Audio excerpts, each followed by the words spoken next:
Number 27. Using the formula for the volume of a cone, express R in terms of V, H, and pi. So this means that I'm going to be solving for R. When it says express R, that means we're going to solve for R in terms of V, H, and pi. When it says in terms of, that means that these pieces, V, H, and pi, all must be in your answer. So these must be in our answer. Now, it says the volume of a cone. I know some of you might be thinking, well, I don't know the volume of the cone formula. It is on the reference sheet. They will give it to you, okay? So I'm going to write it down right here. It is V equals 1/3 pi R squared H. So that is the formula. All they want us to do is express R or solve for R in terms of V, H, and pi.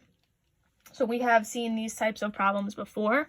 If I'm solving for R, that means I'm going to get R alone. So for right now, I'm going to box this R squared until the very end, we'll get R by itself.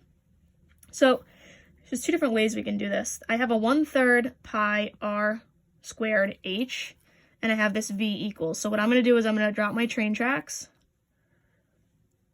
And all four of these things, 1/3 pi, R, and H, are all being multiplied.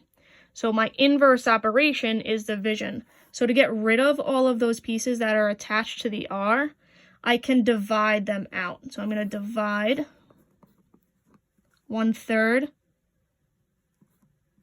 pi and H, and I'm going to divide that out on this side too. 1/3 pi H. So they cancel out on the right side. I'm left with R squared. And I'm left with V over 1/3 pi H. So now I still have R. I still have this squared attached to this R. R is not completely alone yet. Well, the opposite of squaring something is taking the square root. So to get this R by itself, I need to square root it.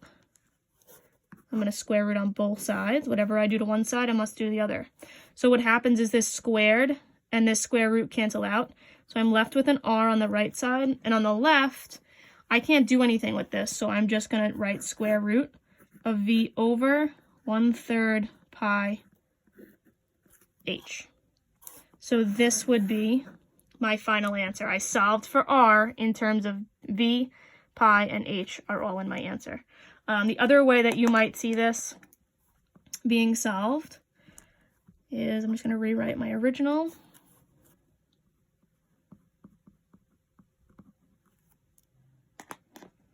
So I'm still solving for R. What I could have done is got rid of this 1/3 first. In order to do that, I would have to do the reciprocal. I'd have to multiply. So I could multiply by 3 here, or 3 over 1. And then I'd have to do that to the V. So I would cross it out here. That would leave me with 3V equals pi R squared H. And then I just continue with the steps that I did over here. Well, pi and H are still attached to that R. So I'm going to divide it out on both sides. These cancel. I'm left with 3V over pi H equals this R squared. Again, I'm at that last step. Well, to get rid of the square, I need to do the square root. I'm left with R equals the square root of 3V over pi H. So either one of these choices or final answers is correct. Okay, it really just depends on your preference of solving. All right, that is it for question number 27.